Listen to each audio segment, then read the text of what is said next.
Anem a començar. Bon dia a tots i a totes. Comencem ara les activitats previstes en el primer aplec de la Federació Coordinadora de Muixerangues, que comença ara, un aplec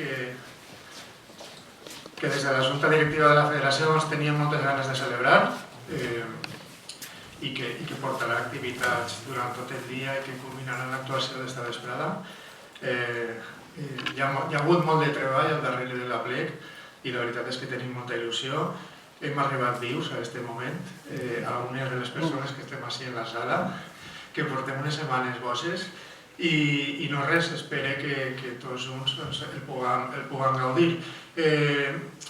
L'aplec volíem que consistira no només en l'actuació, sinó també posar en comú les darreres publicacions, els darrers estudis o, en definitiva, tot allò destacable que ha passat en els darrers mesos en l'àmbit de la Muixeranga, doncs posar-lo en comú periòdicament amb la celebració de l'aplec. I això és el que hem fet un poquet organitzant aquest cicle de xerrades matinals, que n'hem preparat 4.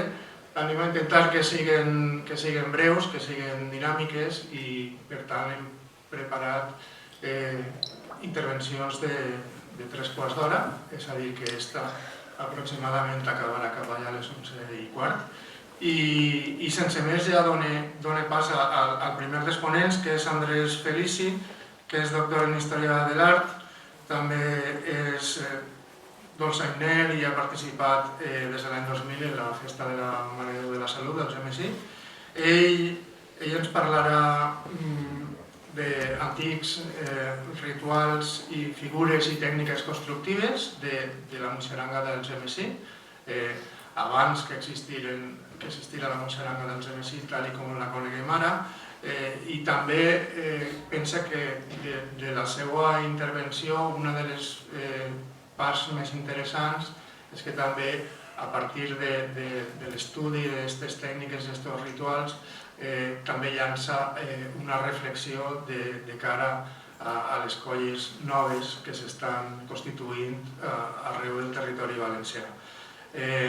Dir-vos, abans de donar-li pas a Andrés, que estem gravant aquestes conferències i llavors les podeu trobar en internet, en les xarxes de la Federació i en la web quan passe l'aplec. I sense més dono pas a Andrés Felici. La seva intervenció es titula Músiques, figures i rituals de la primitiva Muixeranga del GMSI. Andrés, endavant i moltes gràcies per acompanyar-nos.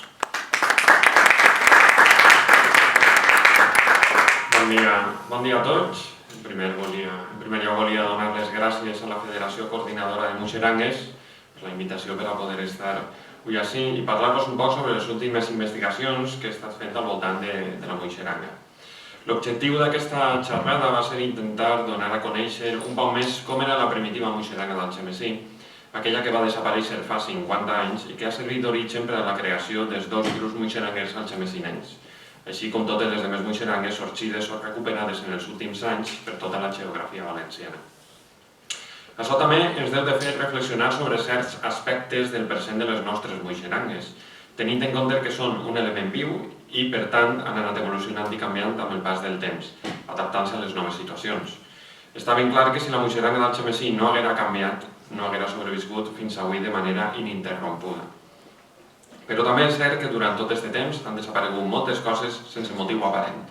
I algunes d'elles es podrien recuperar, doncs, com una dansa que forma part d'una festa patrimoni de la humanitat, es hauria de donar més importància a recuperar coses antigues que a crear-ne de noves. I moltes vegades, quan s'introdueixen nous canvis, se'ns oblida intentar mirar al passat. Com ja sabeu, en els darrers anys han sorgit moltes noves colles i quan apareix una nova, sempre s'ha de buscar un punt de referència, una agrupació a la que poder imitar i de la qual poder adaptar tot allò que fan a la seva realitat. Així, el GMSI s'ha convertit en un gran punt de referència i model a imitar per a totes les demés colles. Aquest quilòmetre zero muixeranguer que se pot veure en una placa en la plaça Major del GMSI. Però clar, al GMSI, en la seva història més recent, han existit 3 muixerangues.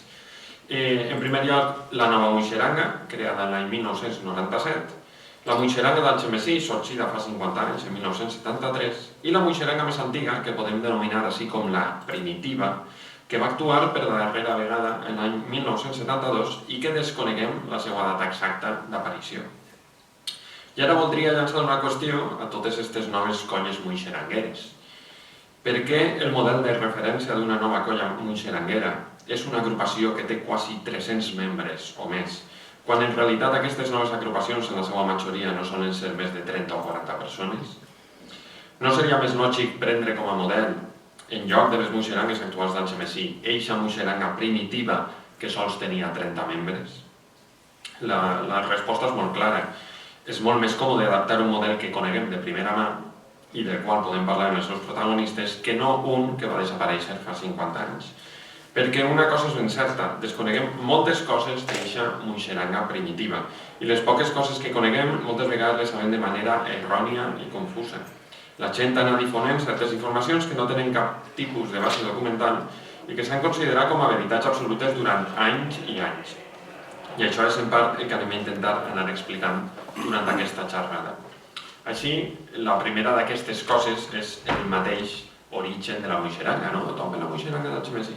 Bé, si anem a consultar alguns llocs, perquè clar, quan no tenim ni idea d'on ve la muixeranga, la primera cosa que fem és consultar a Sant Google, no? Anem a Google, anem a entrar en internet i anem a buscar algunes webs que puguen ser fiables, no?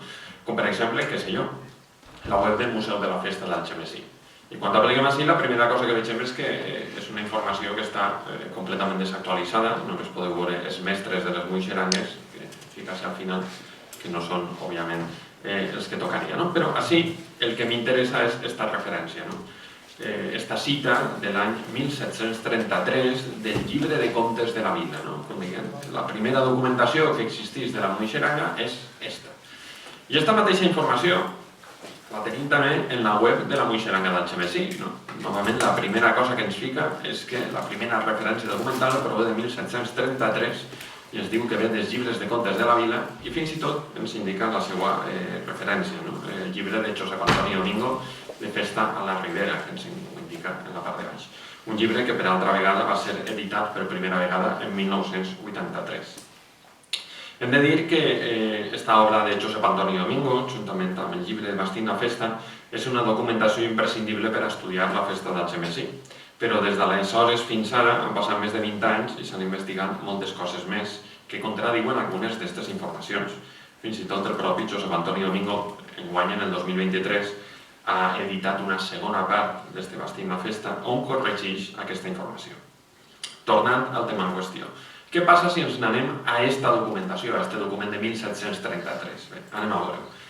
Eixa pàgina és esta, en concret, i així tenim el text exacte on ens parla d'esta primera documentació, que òbviament així no entendreu, però no patiu, us ho he transcrit. Ja us diu exactament el que segueix. Si el admiten en legítimo descargo 10 libras de dicha moneda que pagó a Gabriel Soler dulzainero por el trabajo de tañer la dulzaina en los días de las fiestas que se hacen todos los años en esta villa después del Día de la Virgen de la Salud. Posta por recibo hecho, firmado y tal i tal. Què vull dir amb això? Que això en realitat és una nota d'un pagament a un dolçainer. Però és un pagament a un dolçainer que no toca les festes de la Mare de Déu. Toquen unes festes que se fan després. Quines festes es feien després? O bé una vuitava a la Mare de Déu, que és una festivitat que ja ha desaparegut, o bé la Setmana de Bous. Per tant, això no pot servir per a documentar l'existència d'una muixeranga. La paraula muixeranga no apareix per cap lloc. És que ni siquiera està tocant de la festa de la Mare de Déu. I no únicament això, és a dir, este home tocaria en un ball, i per què si s'ha tocat en la processó ha de tocar en la muixeranga, no? No hi ha cap tipus de base documental com per a poder afirmar que efectivament això és així. Per un altre costat, sí que és cert que tenim una notícia un parell d'anys més tard, en 1735, que diu això, ¿no? El 13 de octubre de dicho año pagué 4 libras a Juan Salguero por su trabajo de tañer la dulzaina en los días de las fiestas de Nuestra Señora de la Salud de este año. En este cas sí que tenim documentat a un dolçainer que li paguen en este moment, no? Que li paguen en l'any 1735 per tocar en les festes de la Mare de Déu. Però no ens diu on està tocant. No sabem si existien balls i per què, si toca en un ball, ha de tocar en la muixeranga. Clar, existeixen molts balls en la processó. Únicament un dolçainer per a tots els balls. Clar, és una nota que no podem afirmar en rigorositat que l'origen de la Muixeranga siga este, perquè no apareix per cap lloc d'una manera clara que verdaderament la Muixeranga aparega en este moment. I on està el document més antic que ens parla de la Muixeranga? El document més antic que ens parla de la Muixeranga és prou posterior. És de l'any 1839 i així en els llibres dels contes de la festa ens cita que se li fa un pagament de 162 reals de velló a la Muixeranga per els gastos, que a més apareix referida com a mojiganga. I un detall molt important, la Muixeranga cobrava per participar i si no haguera cobrat no la tindríem documentada. Vol dir que sorgiria en aquest moment? No ho podem saber, perquè llibres de contes de la festa, este és de 1839, però en tenim de l'any 1830, 34, 35, 36, i en cap d'ells apareix cap registre sobre la Muixeranga. Per tant, hem de tindre molt clar que la Muixeranga no procedeix d'Algemesí. Hi ha diversos autors del segle XIX que ens parlen de la seva existència a diverses poblacions valencianes, a banda també d'altra documentació conservada al respecte. Però en el primer terç del segle XX totes aquelles colles van desaparèixer excepte una, la d'Algemesí, que és on està la verdadera importància, el manteniment al llarg del temps. El motiu de per què Algemesí es va mantindre i no en altres llocs no es pot saber amb exactitud, però un element clau en tot això era la funcionalitat de la dansa, que era participar en les festes de la Mare de Déu de la Salut. Perquè no sols la Muixeranga, sinó totes les danses que composaven el seguici van aconseguir sobreviure, no sense dificultats, a tots els problemes apareguts. Fins i tot els difícils anys de la Segona República, en què es va prohibir fer la processó pel carrer, i la Guerra Civil, en què es va suprimir la festa i es va cremar la imatge. Si no haguera existit una forta devoció local per la seva patrona, la Muixeranga d'Algemesí possiblement haguera tingut la mateixa sort que la d'altres poblacions. A partir d'ara, el que anem a fer és intentar reconstruir com era aquesta Muixeranga primitiva d'Algemesí, en els aspectes ressenyats en el títol de la conferència, rituals, figures i músiques a banda d'altres. Doncs, òbviament, esta Muixeranga tindria elements comuns a altres Muixerangues, però de la mateixa manera també tindria alguns elements propis. Tota aquesta informació que us vaig anar exposant ara i que a poc anirem comentant està estreta de gent que va poder conèixer la festa i este grup muixeranguer de primera mà en diferents èpoques. És a dir, tot el que vaig a dir així no m'ho vull inventar jo, ja ho han dit altres persones. I anem a parlar d'algunes figures com José María Próspero Peremón, que era un abogat d'Algemesí, que va ser un dels promotors i impulsors de la coronació de la Mare de Déu en l'any 25 i fins i tot de la coronació de la Mare de Déu dels Desemparats, i va fer uns articles molt importants que van aparèixer en les províncies en l'any 1926. Estem parlant de Maximilià Tous, el periodista, que va realitzar un article sobre la Muixeranga degut a una actuació que va fer l'any 34 a València. Estem parlant del canonge Vicente Castellmaíquez, també d'Algemesí, que va fer molts articles sobre la festa, destacant el més antic de tots, que és de l'any 49. Estem parlant també de Maria Teresa Oller Benlloc, compositora i folclorista, que va fer un recull de totes les músiques de la festa l'any 51. I també estem parlant d'Agustín Alamán Rodrigo, músic algemesinenc, que va fer diversos reculls de partitures, algunes anotacions i fins i tot alguns articles, com per exemple unes notes manuscrites sobre la Muixeranga. Bé, anem a començar a parlar, passem molt ràpidament per el tema de la indumentària. Sabem que la indumentària de la Muixeranga o bé es jugava a la casa Insa o bé es confeccionaven els vestits en tela de matalaf. Quan no es llogaven, els vestits podien ser prou diferents, de manera que en les fotografies antigues podem observar com alguns el porten ratllat i altres en una tela blanca. Quan es llogaven els vestits a la casa d'Insa, solien ser molt més simples, camisa, pantaló, faixa i una boina. En l'any 1954 l'Ajuntament va decidir pagar uns nous vestits, tots iguals, i d'esta manera, a partir d'aquell moment, ja van a passar a ser propietat de l'Ajuntament i, de fet, es guardaven en este lloc. Prósper també assenyala que el xiquet que rematava la torre vestia d'àngel, però no coneguem cap document gràfic on es pugui apreciar això. L'únic referent que tenim és un curiós mural que se va realitzar per encàrrec de la nova Muixeranga al carrer Berca d'Algemesí, on el xiquet que remata la figura se li van voler pintar unes ales d'àngel. Dos elements que criden l'atenció respecte a la indumentària i que avui en dia estan caient en desús és, en primer lloc, la presència del barret orellut, que és un recordatori d'aquelles primitives mojigangues o balls de locos, i que es ficaven tots els participants en la figura. I també l'element del siri, que era un element també prou important i que avui en dia també està caient en desús. Pel que fa als rituals, tots els autors, fins i tot alguns del segle XIX, com José Inzenga, coincideixen quan descriuen el ritual de la dansa. En primer lloc, es realitzava un ball, amb una música que tenia un tempo andante, i a continuació una torre en una música que tenia un tempo moderato. I sempre s'anava seguint aquesta estructura. Tan important era el ball com la torre. I de fet, el ball es realitzava absolutament sempre. Fins i tot quan es feien eixides a altres poblacions, com és el cas de l'actuació que va fer la Muixeranga en València en l'any 34.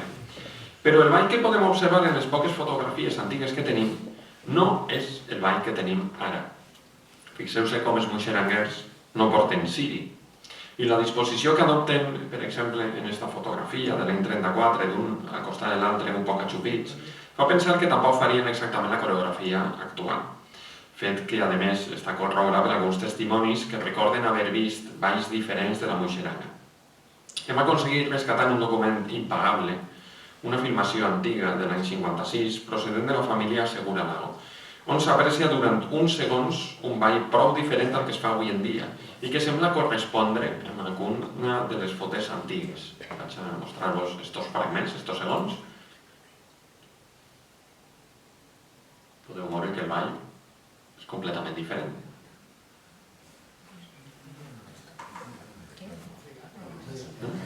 Sí, ara després comentaré això. Fixeu-se que aquest moviment que estan fent és el de la fotografia antiga que tenim. Això és una filmació de l'any 56 i sabem que això es feia. Però clar, hi havia algunes figures que permetien variar o barrejar aquests dos moments del ball i la torre romana. En lloc de fer el ball, podem fer altres tipus de construcció. És el cas, per exemple, del pas de geganteig, que en realitat era una coreografia que s'executava en la mateixa música del ball. En algunes fotografies antigues es corrobora el que apunten alguns investigadors com Agustín Alamán, i és que aquest ball de geganteig el podien realitzar també no 4 geganteig com es fa avui en dia, que a més els que pujaven dalt no eren xiquets, eren persones adultes, perquè clar, no tenien prou xiquets en la Muixeranga, hi havia 1 o 2 xiquets, però també tenim en algunes fotografies que ens descriuen que hi havia 8 geganteig, i de fet així ho tenim, com efectivament hi ha 8 geganteig que estan disposant-se per a fer aquest ball. Segons la mateixa descripció que dona Pròsper Bremont, ell coneix aquesta figura com la dels cavallets, perquè diu que al finalitzar la dansa, els que estaven dalt es llançaven en un bot fins a baix. També està el cas de l'enterro, que era una figura mòbil que desfilava i que podia entrar fins i tot a les cases. Per les descripcions antigues pareix que quan es feia la figura, els muixeranguers imitaven també els plors i les lamentacions característiques d'un soterrat, un element que encara es mantenia en els anys 80 del segle passat. I quan avançaven, com si d'una processó es tractara, anaven marcant el pas començant en la cama esquerra. També hi ha qui apunta que a continuació es solia fer una figura anomenada la pujada de l'àngel o l'assumpció de la Mare de Déu, que es feia sense desfer l'esmentat quadre de l'enterro amb la melodia de la muixeranga, i el muixeranguer que havia fet de mort ajudava un xiquet a pujar a una marieta, formada pels pilars que desfilaven als laterals de l'enterro. El xiquet, en compte d'estendre les mans, les ajuntava en posició d'oració, com si fos l'ànima de la Mare de Déu. I a banda de tot això, sabem que la música era diferent, tal i conforme comentarem més avant. Precisament, un altre element molt important de la Muixeranga a la processó era la interacció en el públic. L'enterro es podia realitzar per entrar a alguna casa, on el propietari solia fer alguna convidada als muixeranguers, però també era prou comú que els muixeranguers pujaren als balcons de les cases, i això ho apunta ja el propi Pròsper Bremont en l'any 1926, i assegura que davant de sa casa feien l'altar i aprofitaven per pujar als balcons els muixeranguers més elevats, no únicament el xiquet, sinó també els muixeranguers més elevats. Perquè, de la mateixa manera, el repertori anava variant en funció de la voluntat que pagava la gent als botargues dels balls. Si feien un bon donatiu, se feia una figura més lluïdora, com per exemple l'alta. Per això mateixa, davant de la casa de Pròsper, que és esta d'ací, tenim una de les fotografies més antigues de la Muixeranga, perquè com el senyor Pròsper tenia diners i feia un bon donatiu, la Muixeranga sempre alçava allí l'alta, de la mateixa manera que els tornejants ballaven la fuga, que era el seu ball de lluïment. Pel que fa a les figures, així com els rituals del pas de geganters, de l'enterro del ball, han anat desapareguent i avui en dia sobreviuen més d'una manera residual. El tema de les figures i la M entrellaçades, tal i com està disposat, per exemple, a la façana de la capella de la Mare de Déu a l'església de Sant Jaume d'Algemesí. Si ens n'anem, per exemple, a l'altar o al guió, són clarament figures que, sols pel seu nom, ja estan al·ludint a elements litúrgics, a l'altar major o al guió de la Mare de Déu, que desfilen totes les processons davant dels tornejants. També tenim el cas de la font, que és un element que s'associa a la Mare de Déu mitjançant la lletania lauretana, i especialment vinculat a la font, a la Mare de Déu de la Salut, com a fons salutis, i que la pròpia església d'Algemesí es podia trobar a la mateixa façana també de la capella de la Mare de Déu. Més clara encara és l'al·lusió de l'enterro en tota la pantomima que he descrit, que representava el misteri de la mort i l'assumpció de la Mare de Déu. D'ahí que la part final d'aquesta mort de la Mare de Déu se denomina la Maria o la Marieta, doncs representa l'assumpció de la Mare de Déu, tal com si fos una ànima que està ascendint al cel. Algunes d'aquestes interpretacions es poden semblar més forçades o més fictícies, però de la mateixa manera que trobem simbolismes marians a la Muixeranga, també hi ha altres balls del seguici processional.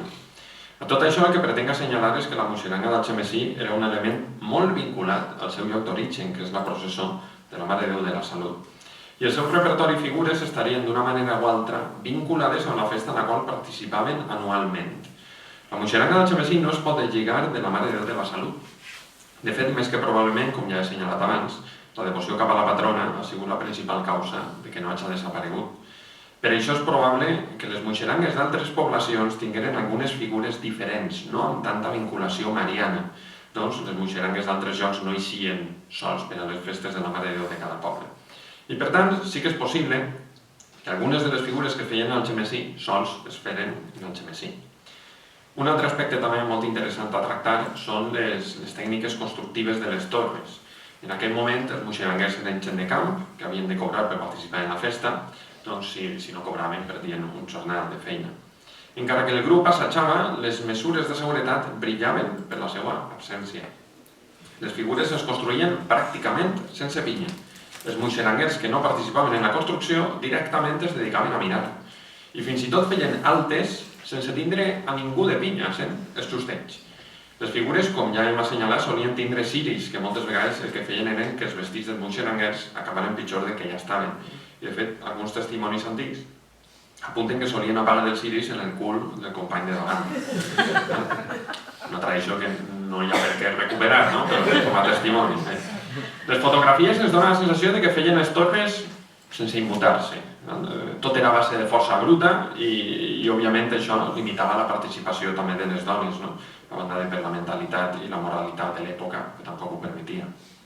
Degut a això, un dels elements més importants dins del ball era el gallato, perquè el gallato el portava el mestre perquè mai participava en les construccions i l'utilitzaven per a que els que pujaven es pogueren recolzar en aquest gallato, de la mateixa manera que també es recolzaven en els braços dels muixeranguers, que des de baix els ajudaven a ascendir.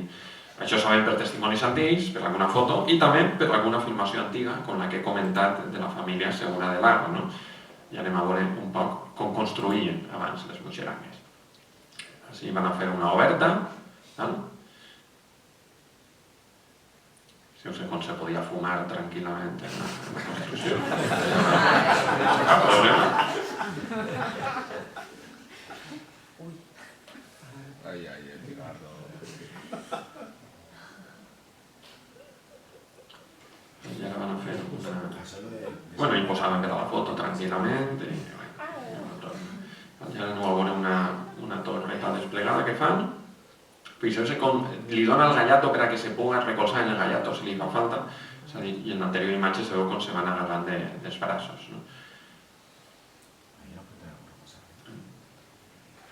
Avui en dia que s'intenta polir tant la tècnica de tot això per a que es veu una idea de com es feia abans. Bé, i ara vaig a parlar en l'apartat que més me vaig a detindre, entre altres coses perquè sé que més he estudiat, que és el tema de les músiques. Coneguem algunes partitures relativament antigues de la muixeranga, de finals del segle XIX, però prèviament hem de tindre en compte el concepte de música tradicional i diferenciar-lo de la música culta. Els dolçainers antics, ja s'hi fica una fotografia d'un dolçainer antic d'Algemesí, que algú reconeixerà, possiblement. Els dolçainers antics podien saber música, però sempre o quasi sempre tocaven sense partitura. Doncs en molts casos, com aquest de la muixeranga, la melodia era funcional. Complia una funció concreta, que era acompanyar un ball, que després parlarem d'això. I segons com ens anara executant una part o altra, es podia tocar d'una manera o d'una altra. D'aquesta manera la música era molt més canviant i es podia veure influenciada pel públic, doncs el mateix músic està al seu mateix nivell. I per context també es podien afegir notes, ornamentacions, variacions. La música culta és completament diferent i consisteix en reproduir estrictament una música des d'un lloc diferenciat als espectadors. Si l'objectiu és tocar una obra de Beethoven, cal tocar-la conforme ell va dir que es tenia que tocar. Així, les partitures de dolçain antigues que coneguem hem de veure-les no com una veritat absoluta que seria reproduïda estrictament pels músics, com podria ocórrer, per exemple, en Beethoven, sinó com un guió o una referència per als dolçainers, un element orientatiu però variable. De fet, moltes vegades no eren els propis dolçainers els que ho escrivien, sinó altres músics. Hem de tindre molt present tot això quan ens aproximem als reculls de partitures antigues que coneguem. La partitura més antiga de la que tenim constància la recull José Incenga en l'any 1887 i és la música del ball. Està transcrita per a piano i tambor, que sabem que en aquest moment estava dedicada a una classe social molt concreta, i en primer lloc anem a escoltar-la, perquè quan vegem una partitura del ball de la muixeranga tots suposem que anem a escoltar, no? Anem a escoltar, que era el que feien en l'any 1887.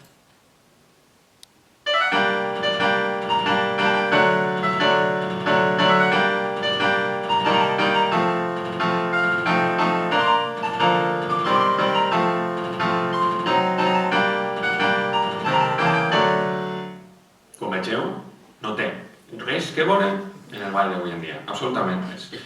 Podria ser un cas aïllat, sí, però de fet n'hi ha altres autors, com Martínez Torner, que l'any 1938 torna a recollir aquesta partitura ja sense l'arranjament de piano.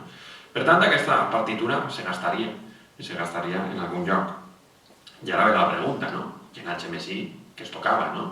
En Algemesí es tocava això o n'hi havia una altra melodia? I la melodia que es toca avui en dia en Algemesí, això també. Pues bé, la qüestió és que en el mateix recopilatori d'Incenga apareix una altra partitura que s'utilitzava per al ball de Torrent. En concret és un episodi del Faitó, el barber, i aquesta estava copiant un recull més antic encara, de 1873, que va realitzar Eduardo Jiménez. I bé, si escoltem això,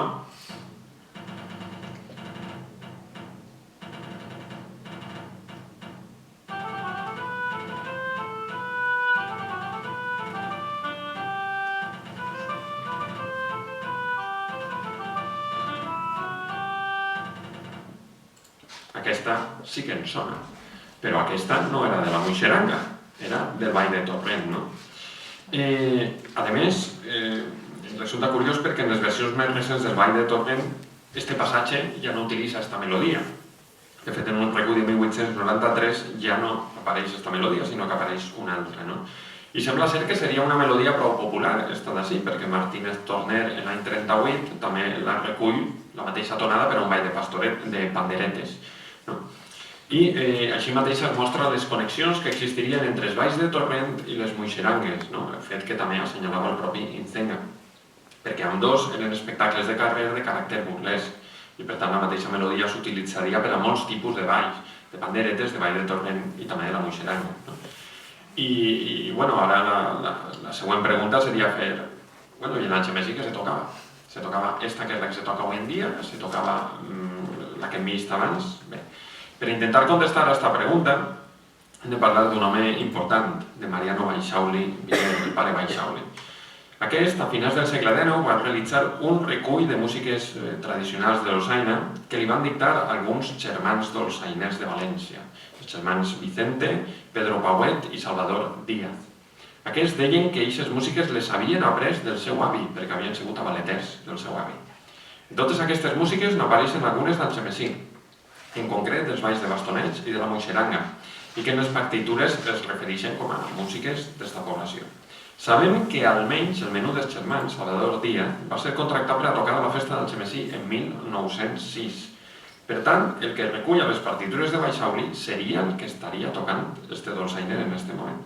Però no sols això, sinó que als llibres de contes de la festa de l'any 1867 figura la contractació del dolçainer Pablo Díaz, i possiblement aquest home seria l'avi de Salvador i dels altres germans Díaz, de qui aprendrien les músiques. Així, aquest recull de músiques és importantíssim, perquè ens està assenyalant què era el que s'estava tocant a Algemesí probablement des de mitjans del segle XIX. I com hem assenyalat, de la moixeranga assenyala dos tonades, i una d'elles és la que qualifica com l'aranya, y ens dona una descripción de en qué consistiría la danza. Los danzantes se van colocando, formando círculos, uno sobre los hombros de otro, que és una referència més que probable a l'actual pas de geganteig. De manera que si escoltem esta tonada, possiblement era el que estava sonant en Algemesí des d'un inici, no? I quan ho escoltem,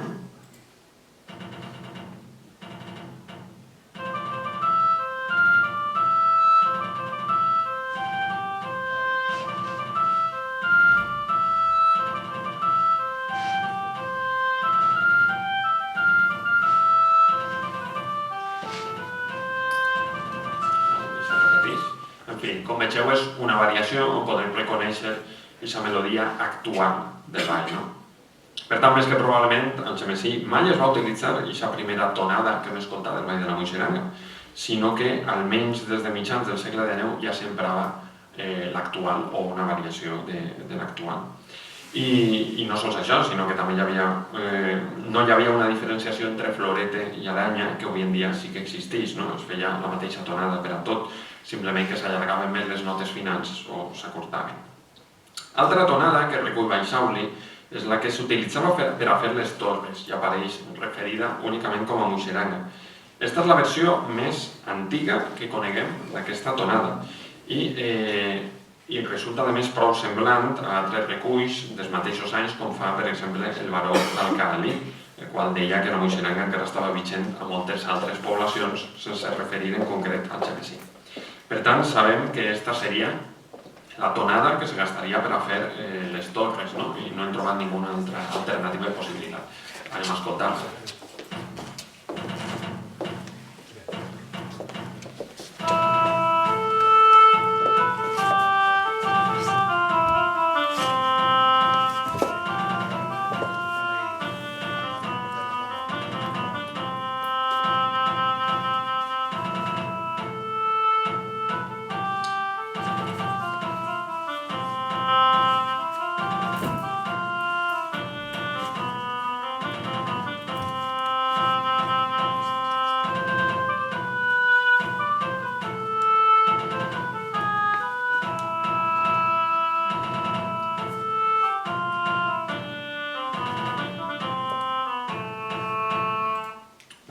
Com hem escoltat, encara que no és la mateixa melodia de la moixeranga que fem servir avui en dia, identifiquem prou clarament la seva melodia, ens resulta prou familiar i reconeguem la majoria de les seues parts, però ens sorprèn un poc la seva estructura, adornaments, variacions respecte a la tonada actual.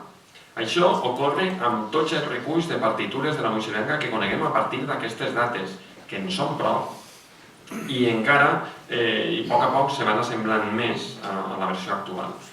Abans de continuar amb això, és important que fem un bot en el temps i vegem avui en dia com s'està tocant la moixeranga, les diferents parts que té i com s'executa. Bé, vaig a ficar-vos ara una partitura de la moixeranga i vaig anar marcant les diferents parts i vaig a ficar-vos uns àudios de Joan Blasco de com sonen aquestes parts.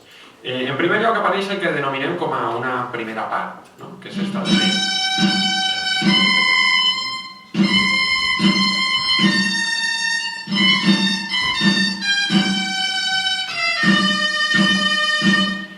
Després tenim una segona part que podem denominar com a coda, que seria aquesta d'ací.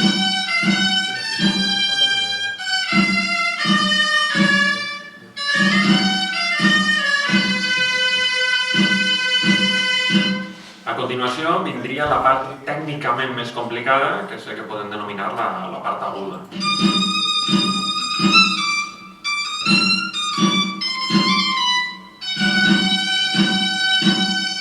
I per últim torna a aparèixer la mateixa melodia de la coda, que no la vaig a tornar a ficar. Avui en dia, com s'ha d'interpretar la muixeranga? És molt senzill. Quan un dolçainer comença a tocar, l'única clau que ha de tindre en compte és que ha d'acabar en la coda. Li dona igual que siga la primera que la segona. Si no aplega, pot tornar a repetir la coda, però és l'única condició que n'hi ha, acabar en la coda. Però, clar, això vol dir que la música en realitat no té ninguna funcionalitat. Comencem, acabem en la coda i ja està, i conforme vaig a la construcció jo vaig fent, vaig avançant i tot això. Però pels escrits antics que tenim i els reculls que tenim antics, pensem que més que probablement la melodia tindria una funcionalitat, no? Com encara, per exemple, mantenen els propis castellers. Els propis castellers tenen en la partitura diferents tocs i depenent de quina fase de la construcció estiguen, fan un toc per a elevar la torre, un altre per a remat i un altre diferent per a desmuntar, de manera que els propis castellers que estan construint la torre només acústicament poden saber com va la construcció. Això sabem que la muixeranga passaria a alguna cosa semblant i tenim alguns testimonis per escrits. Per exemple, Maximilià Tous ens diu al respecte a això: la música es indispensable aunque no dancen los de la muixeranga. El dulzainero traduce las órdenes del maestro con inflexiones y pitadas. Los constructores de torres se enardecen y trepan, excitados por el gallo de la dulzaina. De la mateixa manera, també, per exemple, Joan Blasco fa algunes reminiscències també a algun tipus de funcionalitat. Diu que la muixeranga, por su armonía musical, sus notas agudas y de larga duración, era la más exigente para el dulzainero, además de que había que tocarla con mucho gusto y en el momento preciso, si no el maestro con el garrote te amenazaba. Había que tocar la nota precisa en el momento preciso, cuando l'anxelet desde arriba saluda. D'aquesta manera, podem saber amb total seguretat que la música de la muixeranga tenia una funcionalitat. I a partir dels diferents reculls podem reconstruir com seria més o menys aquesta funcionalitat. I bé, vaig explicar-vos un poc el que pensem que seria. En primer lloc, sempre en totes les partitures trobem uns esquemes de tabal. Uns esquemes de tabal indefinit, és a dir, la melodia no començaria en el moment de construcció de la torre. Quan entrava la melodia tenia una sèrie de notes llargues, com les que tenim així, que li permetrien poder parar, poder tornar a reiniciar la melodia, parar i deixar una altra vegada compassos d'espera, amb l'objectiu de que quan aplegara la part aguda coincidirà en el remat de la construcció i l'última nota llarga coincidirà en el moment en què el xiquet estava estirant la cameta. A banda d'això, en el moment en què se desmuntava, sabem que existia una melodia alternativa per a poder desmuntar, el que podem denominar com una melodia de desmuntatge. I això, de fet, apareix en algunes partitures antigues. Per exemple, aquesta és una de Wagner, de l'any 32, i així anem a trobar que hi ha una variació de la primera part en el moment en què se desmunta la torre. És molt pareguda, però té una semblança diferent. Anem a escoltar-ho. Perdó.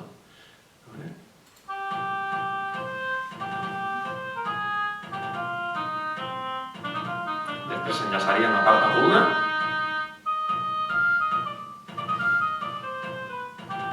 i tornaria a fer la coda per acabar.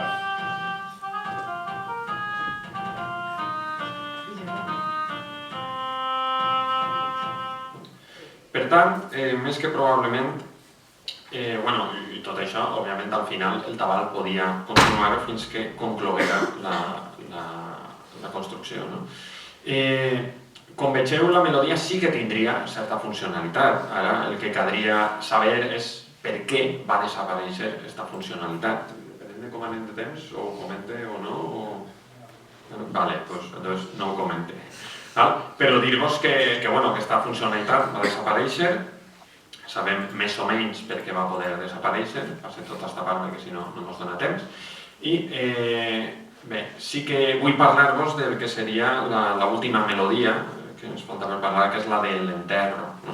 Sabem per Prosper Bremont que en 1926, per a aquesta melodia de l'enterro, es diu que la dulzaina ejecuta una especie de marcha fúnebre tomada de los cantos litúrgicos. Això vol dir que seria una melodia prou diferent.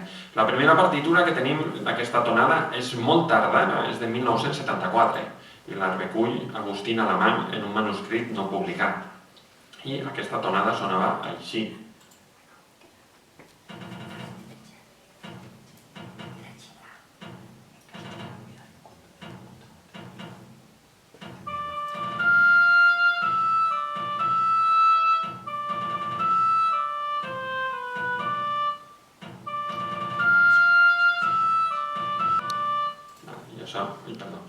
S'anava repetint.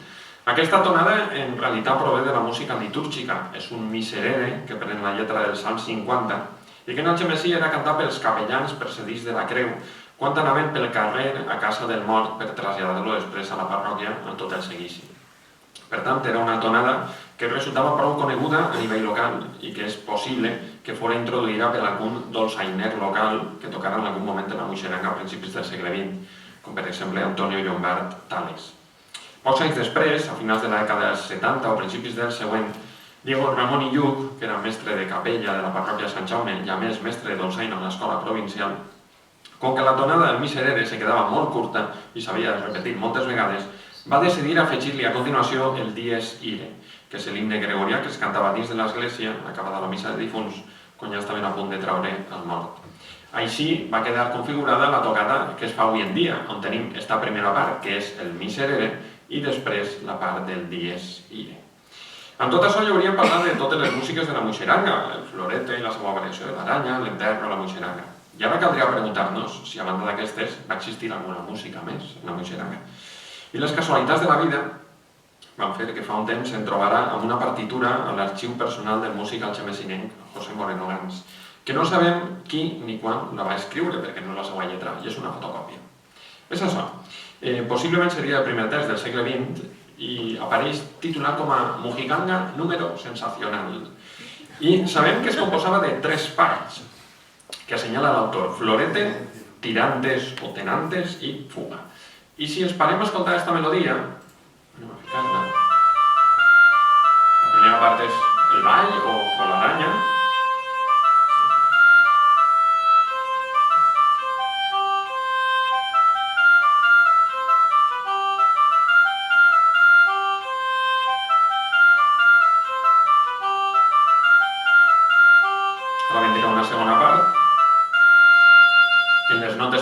Llargues, com en el florete, bueno, sí, m'he flipat un poc, no són les notes llargues.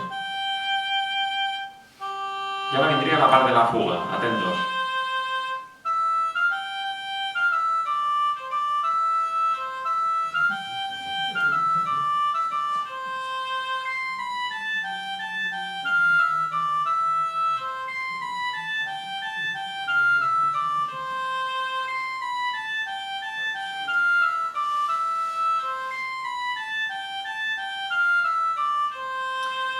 Aquesta melodia final de la fuga, sabem que el ball de bastoneig la feia servir per a un ball que se deia la fuga, però casualment també és la melodia que encara avui en dia se gasta de la Mojiganga de Titaguas.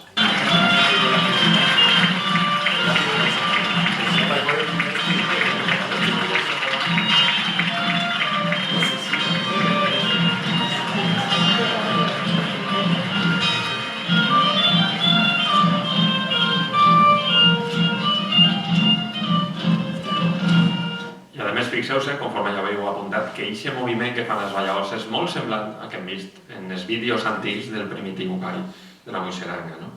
Tot això és casualitat, o en realitat hi ha una interconnexió entre muixerangues que encara sobreviuen.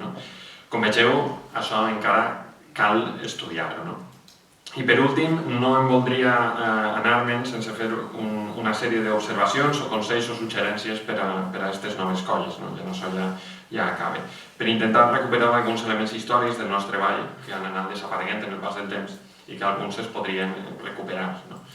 És una espècie de decàleg de conclusions. En primer lloc, es podria intentar donar més importància al ritual, alternant el ball en la torre, almenys en els actes de desfilada. Després, també es podrien intentar recuperar altres modalitats de balls que sabem que avui en dia ja no estan i que existien. a més de tot això, és que coneguem una música que antigament s'utilitzava per al ball i avui en dia no se gasta, no? Ho tenim a huevo, com aquell que diu. Després, es podrien intentar recuperar elements antics, com per exemple els ciris, aprofitant noves tecnologies. Ja n'hi ha colles que estan gastant ciris d'estos que són directament elèctrics, que tenen una aparença de ciri normal però no cremen, no el pots apagar en el cul del davant. I també, per exemple, el tema del gaiato, que fins i tot pot utilitzar-se per ajudar a les construccions. També es podrien intentar fer amb major freqüència les figures més antigues que coneguem. Hi ha figures que pràcticament s'estan perdent i que pràcticament no s'utilitzen. També es podrien recuperar o realitzar amb més freqüència altres rituals que impliquen més al públic, com el tema de pujar als balcons o entrar a les cases fent l'enterro. També està molt bé crear figures noves, però d'algunes construccions perdudes tenint documentació com per intentar recuperar-les. O bé siga gràfica, com l'Oberta Alta. L'Oberta Alta tenim una fotografia, l'any 34. O algunes descripcions antigues que caldria interpretar. Per exemple, Castellmaiques ens descriu la figura del carro. 3 pisos, 4 xiquets en el primero, los 2 danzantes más gordos en el segundo y el más alto en el tercer. Caldria veure això com se podria reinterpretar, no? Seria un poc el tema. També es podria reintroduir la variació del pas de geganteig amb wind and sangs i fins i tot al finalitzar voltades de l'alt, tal com descriuen autors com Prosper Bremont. També es podria reconstruir l'enterro amb tot el seu ritual primigeni i fins i tot utilitzar una versió musical més antiga coneguda. I per últim també es podria intentar recuperar de nou la funcionalitat de la música de les torres en actuacions amb un únic dolçainer. I ja per últim, si voleu ampliar informació, bona part de les coses que he comentat estan recollides a l'últim llibre que s'ha publicat sobre música, tradició i patrimoni, en col·laboració amb Xavier Richard, que edita el volum de les partitures, i també a nivell puntual també vaig fer, que va en companyia d'un CD, i a nivell puntual també vaig fer un article sobre la moixeranga primitiva, sobre exactament el que va ocórrer l'any 73, en aquest moment de desaparició i aparició d'una nova moixeranga, que això ho teniu també en línia en la revista del Faristol. I ja en això acabem. Moltes gràcies.